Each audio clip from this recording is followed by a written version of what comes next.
You are looking at film clips from worldwide newsreels. The title reads, Communist Riots in Tokyo, Japan. A long way off, you think. This communist mob is in Venezuela, right in our own backyard, attacking an American citizen and his wife. A kangaroo in Havana, condemning hundreds to the firing squad because they incurred the displeasure of Castro and his crowd. This is happening 90 miles from our mainland, less than 10 minutes by jet bomber, less than 5 minutes by rocket missile. And where do you think this is? It's communist-inspired student rioting in San Francisco, USA. Look at those faces. The face of communism in America. Is it not high time we ask ourselves?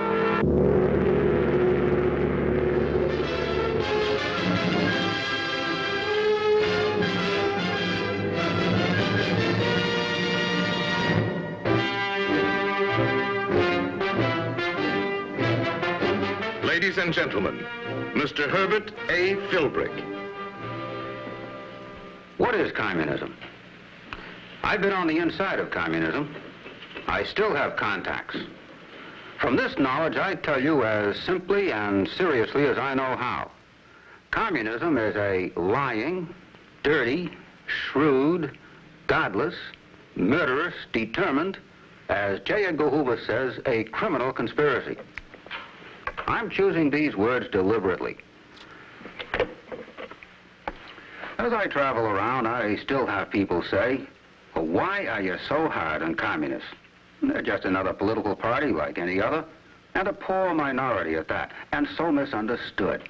Well, we don't want them misunderstood, and that's why we're making this film. And that's why I say they are lying, dirty, shrewd, godless, murderous, determined, and it is not an American political party like any other. It's an outlawed organization, taking its orders and instructions from another government to do everything possible to destroy our government. It's an international criminal conspiracy. In years to come, if democracy falls, historians are going to look back on this time in which we are now living, and they're going to say, how could any free and intelligent people living in a country like America let a gang of vicious outsiders come in and take over? Well, of course, the only answer would be that most Americans didn't realize or couldn't believe until it was too late that communists are what they are. That's why I want to analyze those 3, 6, 9 words. And if you'll follow me, I'll guarantee that 10 minutes from now, a lot of you are going to have a new understanding of communism. Now, let's see if that isn't so. We start with lying. Fires. We have a fine fire department to put out the fire, and you have fire drills in your school so you know what to do. Automobiles can be dangerous, too. They sometimes cause bad accidents, but we are ready. We have safety rules that car drivers and people who are walking must obey.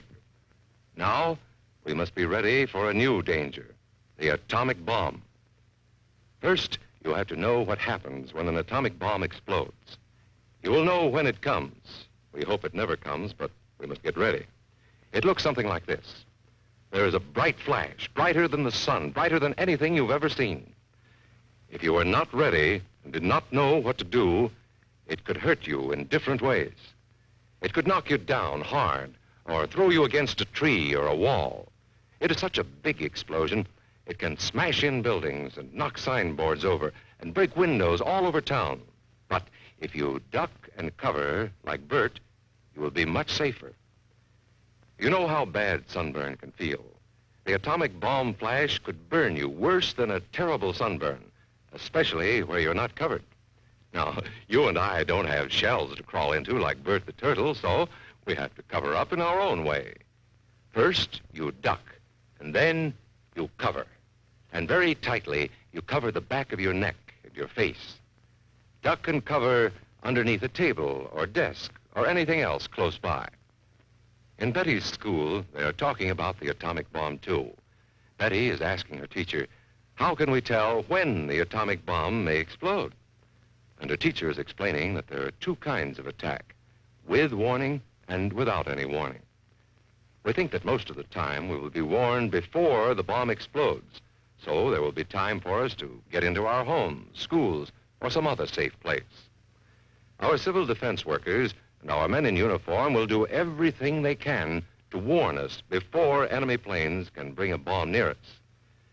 You may be in your schoolyard playing when the signal comes. That signal means to stop whatever you are doing and get to the nearest safe place fast. Always remember, the flash of an atomic bomb can come at any time, no matter where you may be. You might be out playing at home when the warning comes. Then be sure to get into the house fast, where your parents have fixed a safe place for you to go. If you are not close to home when you hear the warning, go to the nearest safe cover. Know where you are to go, or ask an older person to help you. You know the places marked with the S sign? They're safe places to go when you hear the alarm. If there is a warning, you will hear it before the bomb explodes. But sometimes, and this is very, very important, sometimes the bomb might explode without any warning. Then the first thing we would know about it would be the flash. And that means duck and cover fast, wherever you are. There's no time to look around or wait. Be like Bert. When there is a flash, duck and cover, and do it fast. Here are some older boys showing what to do if the flash comes when you are not in the classroom. This is what to do if you should be in a corridor. You duck and cover tight against the wall this way. Remember to keep your face and the back of your neck covered tightly. Try to fall away from windows or doors with glass in them. Then, if the glass breaks and flies through the air, it won't cut you. You might be eating your lunch when the flash comes. Duck and cover under the table. Then, if the explosion makes anything in the room fall down, it can't fall on you. Getting ready means we will all have to be able to take care of our... You will know what to do instantly to help ensure the survival of you, your family, your country.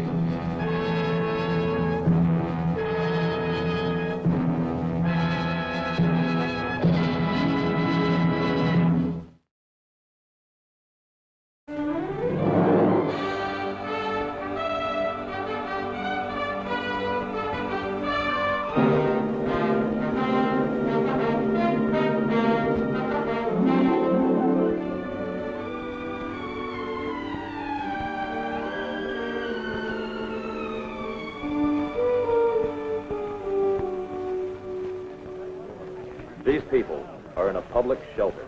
An enemy attack has just occurred. The first hours of shelter occupation are characterized by confusion, rumors, noise. Small groups gather. They discuss their situation, their new and strange location. This, however, is not the case with all shelter occupants.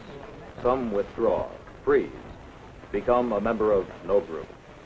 But there is one common value, one pervading thought: self-preservation, self-protection, self.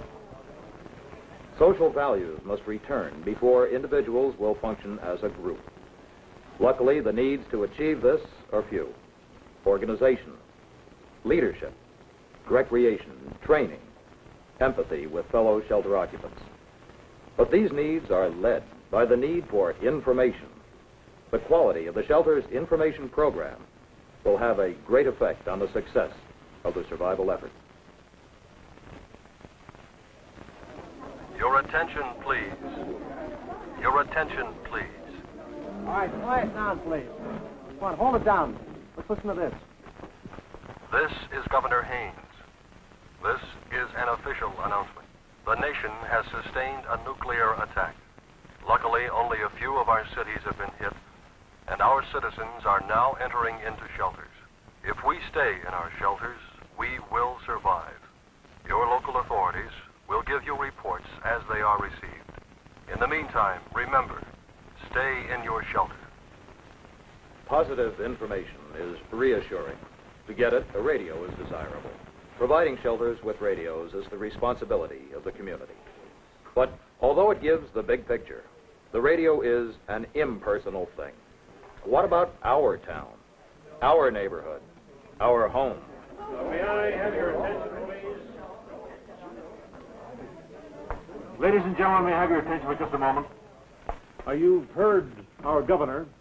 We have other information that there's been no heavy damage in our area. So if some of your family is not in this shelter, be reassured. Fill out these registration forms. It'll help us to locate your families. That's all.